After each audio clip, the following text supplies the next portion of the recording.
Welcome to CN Reddy academy 2.0 online classes. నేను మీ Challa Narasimhareddy. Group 2 exam రాసొచ్చిన తర్వాత మీ అందరికీ మరోసారి అర్థమై ఉంటుంది.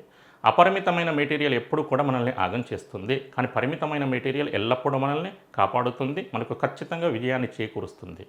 ఏది పడితే అది ఫాలో కావద్దండి. ఏది పడితే అది అంటే ఒక ఫ్యాకల్టీ అయినా కావచ్చు, ఒక యూట్యూబ్ ఛానల్ అయినా కావచ్చు, ఒక యాప్ అయినా కావచ్చు, ఒక పుస్తకమైనా కావచ్చు. మార్కెట్లో ఉన్న వాటన్నింటిని ఫాలో అయితే ఆగమైపోక ఇంకేం ఉండదండి. మనం ఏం చేయాల్సి ఉంటుంది? పరిమితమైన మెటీరియల్ను, అందులో కూడా మంచి మెటీరియల్ను సమకూర్చుకోవాల్సి ఉంటుంది. దానిని కనీసం 2 సార్లు రివిజన్ చేయాల్సి ఉంటుంది. ఎవరైతే ఈ ఫార్ములాను అనుసరిస్తారో వారు ఖచ్చితంగా ఏ కాంపిటేటివ్ ఎగ్జామ్ రాసినా సక్సెస్ అవుతారు. అపరిమితమైన మెటీరియల్ అనేది కరెక్ట్ కాదండి. ఈ కాంపిటేటివ్ ఫీల్డ్లో మీ టైంను వృధా చేస్తున్నటువంటి అత్యంత ప్రధానమైన సబ్జెక్ట్ ఏంటంటే కరెంట్ అఫైర్స్ మాత్రమే. దానిని దృష్టిలో ఉంచుకొని 2021లో మన సిఎన్ రెడ్డి అకాడమీ యాప్ను అందుబాటులోకి తేవడం జరిగింది. ఇప్పుడు దాని ప్లేస్లో సిఎన్ రెడ్డి అకాడమీ 2.0 యాప్ను లాంచ్ చేయడం జరిగింది. ఆలోచించండి, కరెంట్ అఫైర్స్ అనేది మీ విలువైన సమయాన్ని వృధా చేస్తుంది. మన యాప్ తరపున కరెంట్ అఫైర్స్ను మనం 2 రూపాలలో ప్రొవైడ్ చేస్తున్నామండి. డైలీ కరెంట్ అఫైర్స్ బిట్స్ రూపంలో మరియు వీడియో క్లాసెస్ రూపంలో. ఇంట్రెస్టింగ్ ఇన్ఫర్మేషన్ ఏంటంటే నిన్న జరిగినటువంటి గ్రూప్ 2 ఎగ్జామ్లో మన యాప్ నుండి 90% పైగా క్వశ్చన్స్ కవర్ అయ్యాయండి. సాధారణమైన విషయం కాదండి. అసలు ఒక కాంపిటేటివ్ ఎగ్జామ్లో 60% క్వశ్చన్స్ కవర్ అవ్వడమే గగనం. అటువంటిది ఏకంగా 90% క్వశ్చన్స్ కవర్ అయ్యాయండి. కవర్ అయినటువంటి క్వశ్చన్స్లో అత్యధిక క్వశ్చన్స్ వీడియో క్లాసెస్ రూపంలోనే ఉన్నాయి. కొన్ని మాత్రమే డైలీ బిడ్స్ రూపంలో ఉన్నాయండి. అసలు మనం డైలీ బిడ్స్ని ఎందుకోసం ప్రొవైడ్ చేస్తున్నాము అంటే ప్రతి టాపిక్ను అనలైటికల్గా చదువుకోవాల్సిన అవసరం ఉండదండి. అటువంటి టాపిక్స్ అన్నింటినీ మనం డైలీ బిడ్స్ రూపంలో ప్రొవైడ్ చేస్తున్నామండి.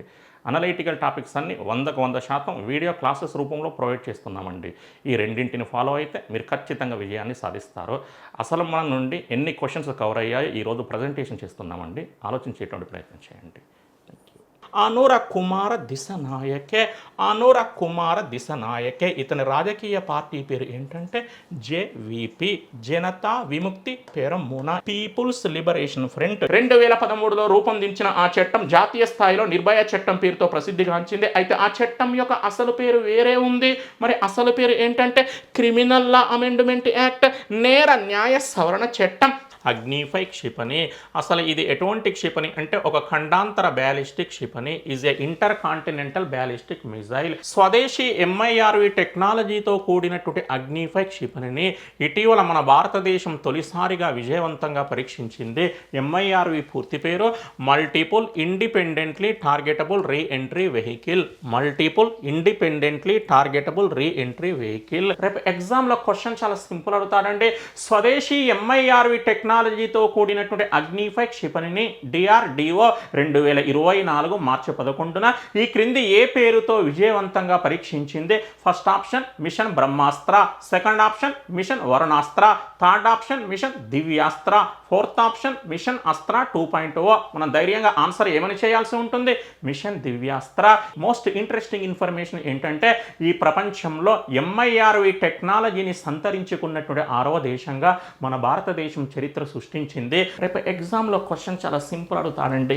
2024 ఫిబ్రవరిలో యుఏఈ దేశ రాజధాని అబుదాబి నగరం ఆతిథ్యంగా నిర్వహించినటువంటి 13వ ప్రపంచ వాణిజ్య సంస్థ మంత్రిత్వ స్థాయి సదస్సుకి భారత ప్రతినిధిగా ఎవరు హాజరయ్యారో?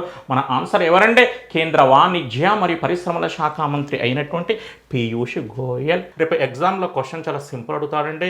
2024 ఆగస్టులో నూతన క్యాబినెట్ సెక్రటరీగా నియమించబడ్డ అధికారిని గుర్తించండి. మన ఆన్సర్ ఎవరండి? టీవీ సోమనాథన్. నేను సోమనాథన్ అంటుంటే వెంటనే మీ అందరికీ ఇస్రో ప్రస్తుత చైర్మన్ అయినటువంటి ఎస్ సోమనాథ్ గుర్తుకు రావాలి. 1949లో 12, 2024లో 32 అంటే 75 సంవత్సరాలలో నూతనంగా 20 దేశాలు నాటోలో సభ్యత్వాన్ని దక్కించుకున్నాయి. చిట్ట చివరి 3 సభ్య దేశాలపై అద్భుతమైన క్లారిటీ ఉండాలంటే 30వ సభ్య దేశం, 31వ సభ్య దేశం, 32వ సభ్య దేశం ఉత్తర మాసిడోనియా, ఫిన్లాండ్, స్వీడన్. ఉత్తర మాసిడోనియా 2020 మార్చి 27న, ఫిన్లాండ్ 2023 ఏప్రిల్ 3న, స్వీడన్ 2024 మార్చి 7న నాటోలో చేరడం జరిగింది.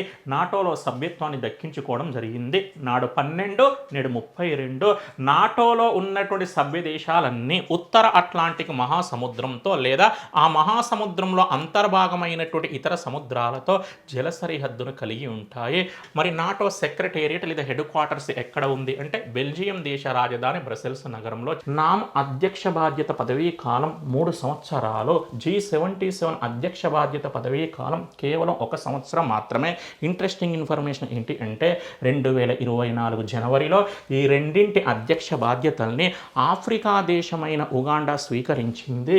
అంటే ఇప్పుడు ఈ రెండింటికి ఎవరు నాయకత్వం వహిస్తున్నారండి? ఉగాండా దేశ అధ్యక్షుడైనటువంటి యువేరి కగుట మూసవేని. ఈ విధంగా వివిధ అంశాల పరంగా ఒకదానితో మరొకదాన్ని కంపారిజన్ చేస్తూ చదివినప్పుడే సబ్జెక్టుపై అద్భుతమైన క్లారిటీ వస్తుంది.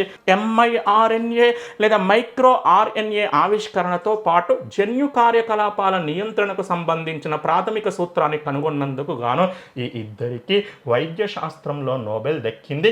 ఇద్దరి పేర్లను చాలా ఈజీగా గుర్తుపెట్టుకోవచ్చు. ఇద్దరి పేర్లలో ఇద్దరు మాజీ క్రికెటర్స్ ఉన్నారండి. ఒకరు ఆంబ్రోస్, మరొకరు గ్యారీ.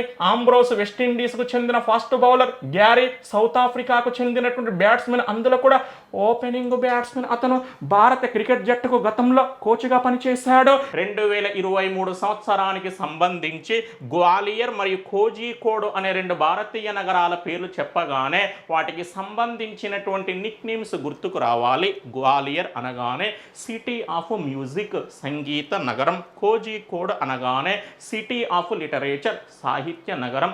ఉత్తమ నటుడు అవార్డును ఎవరు దక్కించుకున్నారు అంటే కిలియన్ మర్ఫీ. ఇతని పేరును రకరకాలుగా ప్రొనౌన్సియేషన్ చేస్తున్నారండి. కిలియన్ మర్ఫీ లేదా సిలియన్ మర్ఫీ. ఉత్తమ సహాయ నటుడు అవార్డును ఎవరు దక్కించుకున్నారు అంటే అమెరికా దేశానికి చెందిన రాబర్ట్ డౌనీ జూనియర్. ఉత్తమ నటి ఎవరు దక్కించుకున్నారు అంటే ఎమ్మా స్టోన్. అమెరికా దేశానికి చెందినటువంటి ఈ నటి పూర్ థింగ్స్ అనే సినిమాకి గాను ఆస్కార్ అవార్డును దక్కించుకుంది. కాంతారా అనగానే ఏ అవార్డులు గుర్తుకు రావాలి? ఉత్తమ ప్రజాదరణ పొందిన చిత్రం మరియు ఉత్తమ నటుడు. ఆట్టం అనగానే ఏ అవార్డు గుర్తుకు రావాలండి? బెస్ట్ ఫీచర్ ఫిల్మ్, ఉత్తమ చిత్రం. ఊంచాయ్ అనగానే ఏ అవార్డు గుర్తుకు రావాలండి? బెస్ట్ డైరెక్షన్, ఉత్తమ దర్శకుడు. బెస్ట్ డైరెక్టర్, ఉత్తమ దర్శకుడు Sooraj R Barjatya. Best actor in a leading role, ఉత్తమ నటుడు. కాంతారా మూవీలో ప్రధాన పాత్రను పోషించిన రిషబ్ శెట్టి ఈ అవార్డుని దక్కించుకున్నాడు. టాంజానియా జాంజిబార్ దీవి, IIT Madras. UAE Abu Dhabi, IIT Delhi. Malaysia Kuala Lumpur, IIT Kharagpur. ఈ 2 క్యాంపస్లను ఏర్పాటు చేయడానికి ఇటీవల 2 ఒప్పందాలను కుదుర్చుకున్నారు. ఇంకా ఎగ్జాక్ట్గా చెప్పాలి అంటే 2 MOUలను కుదుర్చుకున్నారు. ఈ ఒప్పందాన్ని 2023 జూలై 5న టాంజానియా దేశంలోని జాంజిబార్లో కుదుర్చుకున్నారు. ఈ ఒప్పందాన్ని 2023 జూలై 15న యుఏఈ దేశంలోని దుబాయ్ నగరంలో కుదుర్చుకున్నారు. ఈ క్యాంపస్లో తరగతులను 2023 అక్టోబర్ 24న ప్రారంభించబోతున్నారు. భారతదేశంలోని న్యూఢిల్లీ వేదికగా 2023 సెప్టెంబర్లో నిర్వహించినటువంటి 18వ G20 శిఖరాగ్ర సదస్సు సందర్భంగా 2023 సెప్టెంబర్ 9న నూతనంగా ఈ కూటమిని ఏర్పాటు చేశారు. మరి ఎవరి నేతృత్వంలో ఏర్పాటు చేశారు అంటే భారత నేతృత్వంలో గ్లోబల్ బయోఫ్యూయల్స్ అలయన్స్లో నేటి వరకు 12 అంతర్జాతీయ సంస్థలు చేరినాయి. అంటే నేటి వరకు 12 అంతర్జాతీయ సంస్థలు సభ్యత్వాన్ని కలిగి ఉన్నాయి. WEF వరల్డ్ ఎకనామిక్ ఫోరం, ప్రపంచ ఆర్థిక వేదిక. ఈ విధంగా కంపారిజన్ చేసినప్పుడే సబ్జెక్టుపై క్లారిటీ తెచ్చుకునే అవకాశం ఉంటుంది. ఇప్పుడు ఆలోచించేటువంటి ప్రయత్నం చేయండి. ప్యారిస్ ఒలింపిక్స్, ప్యారిస్ పారా ఒలింపిక్స్ 2024 జూలై 26 నుండి ఆగస్టు 11 వరకు, వెంటనే ఆగస్టు 28 నుండి సెప్టెంబర్ 8 వరకు. 33వ ఒలింపిక్స్, 17వ పారా ఒలింపిక్స్. 32 క్రీడాంశాలు, 22 క్రీడాంశాలు, 117 మంది భారతీయ క్రీడాకారులు, 84 మంది భారతీయ క్రీడాకారులు, 71వ స్థానం, 18వ స్థానం, 6 పతకాలు, 29 పతకాలు. 6 పతకాలు అనగానే మన ఈక్వేషన్ ఏంటండి? 0 + 1 + 5. 29 పతకాలు అనగానే మన ఈక్వేషన్ ఏంటండి? 7 + 9 + 13. ఖేలో ఇండియా యూత్ గేమ్స్కు తమిళనాడు రాష్ట్రం ఆతిథ్యం ఇచ్చింది. ఇంకా క్లారిటీగా చెప్పాలి అంటే తమిళనాడు రాష్ట్రంలోని 4 వేరు నగరాలు ఆతిథ్యం ఇచ్చాయి. First one Chennai. Chennai, second one Madurai, third one Coimbatore, fourth one Trichy లేదా తిరుచిరాపల్లి.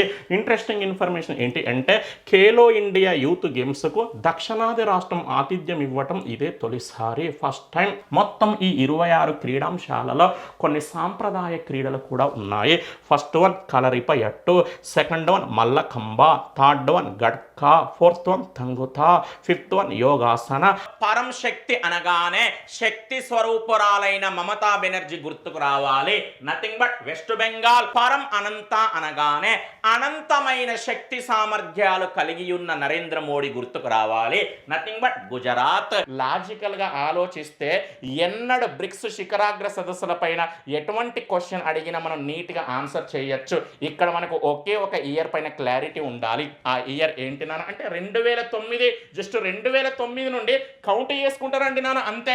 2009, 2010, 11, 12, 13, 14, 15, 16, 17, 18. మరి 2018 అంటున్నామంటే ఒక్కొక్క దేశంలో రెండు సార్లు జరిగిందంటే మొత్తం మీద ఎన్నిసార్లు అంటే 10 శిఖరాగ్ర సదస్సులు కంప్లీట్ అయ్యాయి. ఆ తర్వాత 2019, 2020, 2021, 2022, 2023 అనగా 11వ సదస్సు, 12వ సదస్సు, 13వ సదస్సు, 14వ సదస్సు, 15వ సదస్సు. ఒక్కటే నాన్న లాజిక్ గనుక తెలిసి ఉంటే చాలా ఈజీగా ఆన్సర్ చేయొచ్చు నాన్న.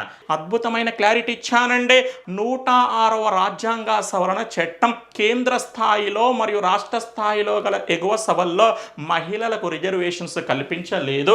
అంటే రాజ్యసభలో మహిళలకు రిజర్వేషన్స్ లేదు, శాసన మండలిలో మహిళలకు రిజర్వేషన్స్ లేదు. న్యూఢిల్లీ ఆతిథ్యంగా నిర్వహించినటువంటి 18వ G20 శిఖరాగ్ర సదస్సు సందర్భంగా 2023 సెప్టెంబర్ 9న ఐమెక్ పేరుతో ఒక మేజర్ ఇన్ఫ్రాస్ట్రక్చర్ ప్రాజెక్టును అధికారికంగా ప్రకటించారు. ఆ ఇన్ఫ్రాస్ట్రక్చర్ ప్రాజెక్టులో మొత్తం 8 భాగస్వాములుగా ఉన్నాయి. అయితే ఆ 8 భాగస్వామిగా ఉన్నప్పటికీ G20 సభ్య దేశం కానటువంటి దేశం ఏంటంటే UAE. అసలు ఈ ఇన్ఫ్రాస్ట్రక్చర్ ప్రాజెక్టులో 8 భాగస్వాములుగా ఉన్నాయని ఏ విధంగా గుర్తుపెట్టుకోవచ్చు అంటే క్వశ్చన్లోనే ఆన్సర్ ఉంది. IMEC C for corridor. Corridor స్పెల్లింగ్ని ఇంగ్లీష్లో రాసి అందులో ఉన్నటువంటి అక్షరాలను కౌంట్ చేయండి. 1, 2, 3, 4, 5, 6, 7, 8 భాగస్వాములుగా ఉన్నాయి. స్పెల్లింగ్ రాకపోతే మాత్రం ఎవ్వడు ఏం చేయలేడు. ఇంట్రెస్టింగ్ ఇన్ఫర్మేషన్ ఏంటంటే ఐమెక్ అనే ఇన్ఫ్రాస్ట్రక్చర్ ప్రాజెక్టుకు ఎవరు మద్దతునిస్తున్నారు, ఎవరు సపోర్టునిస్తున్నారు అంటే అమెరికా నేతృత్వంలో ఏర్పాటు చేయబడ్డ కూటమి. దాని పేరు ఏంటంటే PGII. దీని పూర్తి పేరు partnership for global infrastructure and investment. ఇది ఎక్స్పెక్టెడ్ బిట్ అండి. ఒక్కసారి జాగ్రత్తగా పరిశీలించండి. ఐమెక్ అనేటువంటి ఇన్ఫ్రాస్ట్రక్చర్ ప్రాజెక్టు ఏ 2 ఖండాలను అనుసంధానిస్తుంది? ఆసియా, ఐరోపా. మరి ఆ ఇన్ఫ్రాస్ట్రక్చర్ ప్రాజెక్టుకు ఎవరు నిధుల్ని సమకూర్చుతున్నారు అంటే అమెరికా నేతృత్వంలో ఏర్పాటు చేయబడ్డటువంటి PGII అనే కూటమి.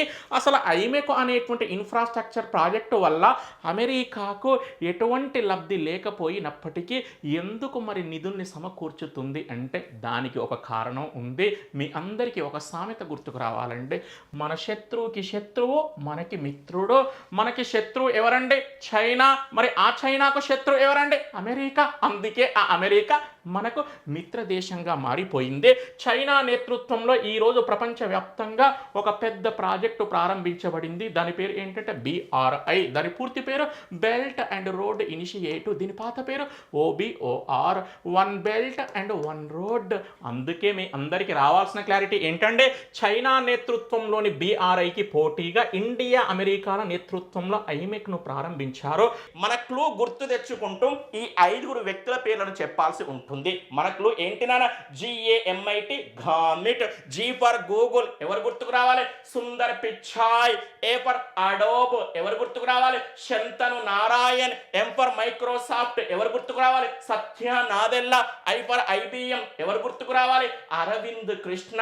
Pact for the future. ఈ ఒప్పందానికి అనుబంధంగా మరో 2 ఒప్పందాలు కుదిరినాయి.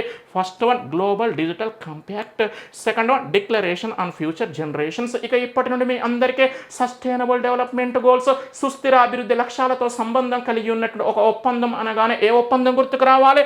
Pact for the future. అది ఎప్పుడు కుదిరింది అంటే 2024 సెప్టెంబర్లో.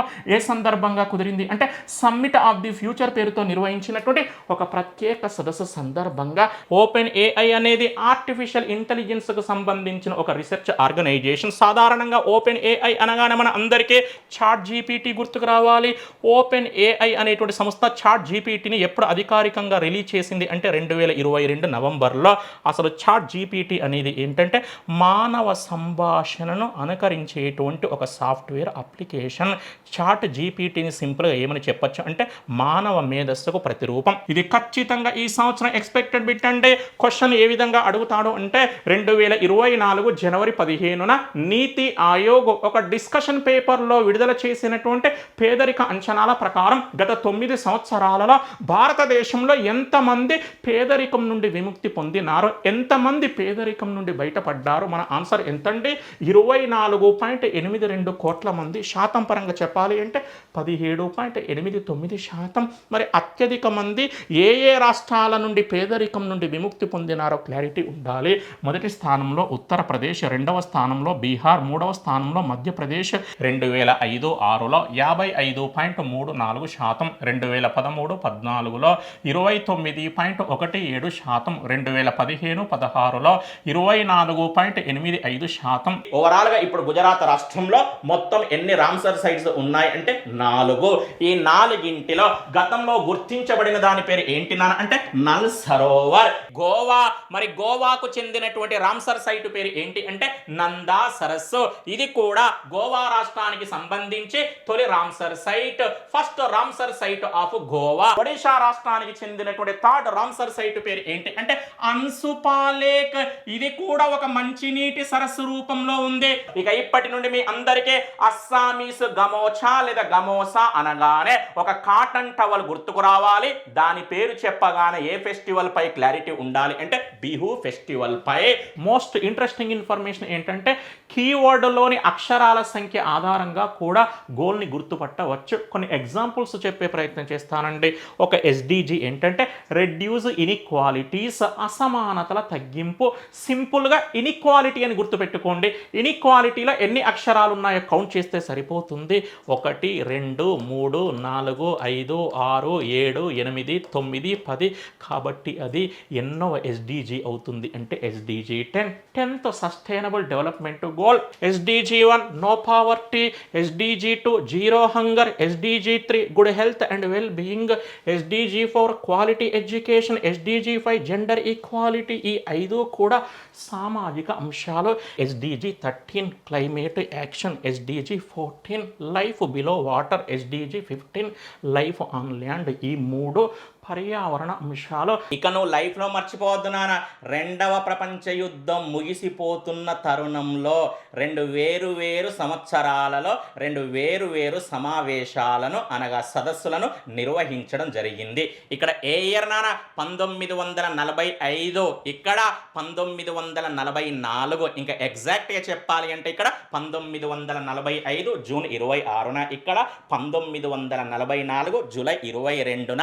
ఇక్కడైనా అమెరికాలోనే, ఇక్కడ కాలిఫోర్నియా రాష్ట్రంలో, ఇక్కడ న్యూ హ్యాంప్షైర్ అనేటువంటి రాష్ట్రంలో, ఇక్కడ శాన్ ఫ్రాన్సిస్కో అనేటువంటి నగరంలో, ఇక్కడ బ్రెటన్ వుడ్స్ అనేటువంటి నగరంలో ఇక్కడ ఏర్పాటు చేయాలని నిర్ణయించిన సంస్థ పేరు ఐక్యరాజ్య సమితి. ఇక్కడ ఏర్పాటు చేయాలని నిర్ణయించినటువంటి 2 ఆర్థిక సంస్థలలో ఒకటి ఐబిఆర్డి అయితే మరొకటి ఏంటి నాన్న అంటే ఐఎంఎఫ్. ఈ క్లారిటీ రావాలి అండి. ప్రపంచ ఆరోగ్య సంస్థను అనగా డబ్ల్యూహెచ్ఓను ఏర్పాటు చేసి 2023 నాటికి 75 సంవత్సరాలు పూర్తి కావడం జరిగింది. అసలు డబ్ల్యూహెచ్ఓను ఎప్పుడు ఏర్పాటు చేశారు అంటే 1948 ఏప్రిల్ 7న.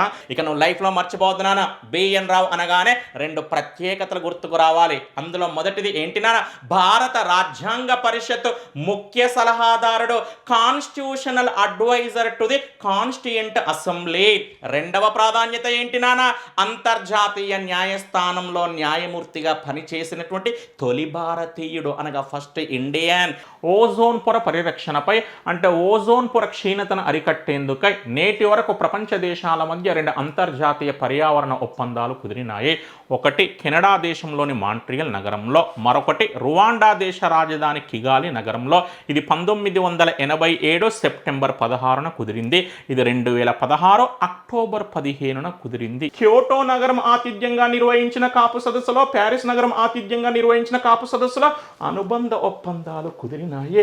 1997 డిసెంబర్ 11న క్యోటో ప్రోటోకాల్, 2015 డిసెంబర్ 12న ప్యారిస్ అగ్రిమెంట్. భారతదేశంలో పారామిలిటరీ దళాలు ప్రధానంగా 7 ఉన్నాయండి, 7 ఉన్నాయి. అందులో ఒకటి సిఆర్పిఎఫ్ అంటామండి, రెండవది సిఐఎస్ఎఫ్, మూడవది బిఎస్ఎఫ్ అండి, next one ITBP, next one SSB, next one Assam rifles, next one SFF అండి. కోల్కతాలో ఉన్నటువంటి సంస్థ పేరు SNBN CBS, SN Bose national centre for basic sciences, SN Bose national centre for basic sciences. SN Bose పూర్తి పేరు సత్యేంద్రనాథ్ బోస్. అసలు ఇతను ఎవరు అంటే ప్రపంచ ప్రఖ్యాత భౌతిక శాస్త్రవేత్త మరియు గణిత శాస్త్రవేత్త. డాక్టర్ విక్రమ్ అంబాలాల్ సారాభాయ్ 2 పౌర పురస్కారాన్ని దక్కించుకున్నాడు. First one Padma Bhushan, second one Padma Vibhushan. Padma Bhushan అవార్డును 1966లో దక్కించుకోగా పద్మవిభూషణ్ అవార్డును మరణానంతరం పోస్టుమస్లీ 1972లో దక్కించుకున్నాడు. 1940 డిసెంబర్ 23న భాషాపరమైన మైనార్టీల కోసం భారత రాష్ట్రపతి ఒక స్పెషల్ ఆఫీసర్ను నియమిస్తాడు. దేని ప్రకారం నియమిస్తాడు అంటే రాజ్యాంగంలోని ఆర్టికల్ 350 క్యాపిటల్ బి ప్రకారం ఆ స్పెషల్ ఆఫీసర్ను అఫీషియల్గా ఏ పేరుతో పేర్కొంటున్నారు అంటే commissioner for linguistic minorities, PHRA 1993. ఈ క్వశ్చన్ అయితే నంబర్ ఆఫ్ టైమ్స్ అడుగుతున్నాడండి. జాతీయ మానవ హక్కుల కమిషన్ ని ఏ సంవత్సరంలో చేసిన చట్టం ప్రకారం ఏర్పాటు చేశారు? ఆ చట్టం పేరు ఏంటి నాన్న? PHRA. దాని పూర్తి పేరు ఏంటి నాన్న అంటే protection of human rights act. Protection of human rights act. భారత వరి పరిశోధన సంస్థ, ఇండియన్ రైస్ రీసెర్చ్ ఇన్స్టిట్యూట్ ఒడిషాలోని కటక్లో ఉంది కాబట్టి అదే కటకు వేదికగా ఇండియన్ రైస్ కాంగ్రెస్ ను నిర్వహించడం జరిగింది. కాటన్ అనగానే మహారాష్ట్ర గుర్తుకు రావాలండి. అందులో ఫస్ట్ CICR యొక్క పూర్తి పేరు జాగ్రత్తగా గమనించండి, central institute for cotton research. Central institute for cotton research. Bodo అనగానే అస్సాం గుర్తుకు రావాలి. అస్సాం రాష్ట్రంలో నివసిస్తున్నటువంటి ఒక జాతి ఏంటంటే బోడో. ఆ జాతి మాట్లాడే భాష ఏంటంటే బోడో. ఆ జాతికి సంబంధించిన ప్రాంతం పేరు ఏంటండి? Bodoland territorial council. Bodoland territorial council. Sambalpuri. ఈ భాష ఇంకా కోసలి అనే పేర్లతో ప్రసిద్ధిగాంచింది ఒడిషా. రాత్రి సమయాలలో ఆకాశంలో అత్యంత ప్రకాశవంతంగా ఉండేటువంటి ఆ నక్షత్రం పేరు ఏంటి నాన్న అంటే సిరియస్ అండి. Brightest star in the night sky. ఈ సిరియస్ అనేటువంటి ఈ నక్షత్రాన్ని మరొక పేరుతో కూడా పిలుస్తారు. ఏ పేరుతో పిలుస్తారు నాన్న అంటే డాగ్ స్టార్. వీనస్ అనగానే నెక్స్ట్ మనకు అత్యంత వేడి గల గ్రహం అని గుర్తుకు రావాలి అండి. Hottest planet. రేపు ఎగ్జామ్లో క్వశ్చన్ చాలా సింపుల్ అడుగుతాడండి. తెలంగాణ రాష్ట్రం 3వ శాసనసభలో ఎన్ని రాజకీయ పార్టీలు ప్రాతినిధ్యాన్ని కలిగి ఉన్నాయి? మన ఆన్సర్ ఏంటండి? 5. Congress, BRS, BJP, AIMIM, CPI. Assam అనగానే 126, ఛత్తీస్గఢ్ 90, తెలంగాణ 119, ఉత్తరాఖండ్ 70 స్థానాలు. ఇతని వాయిద్యం ఏంటి అంటే కిన్నెరా. ఇంకా ఎగ్జాక్ట్ గా చెప్పాలి అంటే 12 మెట్ల కిన్నెరా. భారత రాజ్యాంగంలోని 8వ షెడ్యూల్ పార్టీ ఫిరాయింపుల గురించి ప్రస్తావిస్తుంది అంటే 10వ షెడ్యూల్. ఈ షెడ్యూల్ ను భారత రాజ్యాంగంలో నూతనంగా చేర్చారు. 52వ రాజ్యాంగ సవరణ చట్టం ప్రకారం 1985లో చేర్చారు. 2023లో అత్యంత ప్రతిష్టాత్మకంగా రూపొందించినటువంటి 106వ రాజ్యాంగ సవరణ చట్టం యొక్క ఉద్దేశం ఏంటంటే కేంద్ర మరియు రాష్ట్ర స్థాయిలో గల దిగువ సభలతో పాటు ఢిల్లీ శాసనసభలో మహిళలకు రిజర్వేషన్స్ కల్పించడం. చట్టబద్ధమైన సంస్థలను రాజ్యాంగబద్ధమైన సంస్థలుగా ఎప్పుడు మార్చారు అంటే 2011లో 8వ రాజ్యాంగ సవరణ చట్టం ద్వారా అంటే 97వ 97th కాన్స్టిట్యూషనల్ అమెండ్మెంట్ యాక్ట్ 1988లో 61వ రాజ్యాంగ సవరణ చట్టం ద్వారా వయోజన ఓటు హక్కు వయో పరిమితిని 21 సంవత్సరాల నుండి 18 సంవత్సరాలకు తగ్గించగా వెంటనే 1989లో ఎలక్షన్ కమిషన్ ఆఫ్ ఇండియాను త్రిసభ్య సంఘంగా మార్చింది.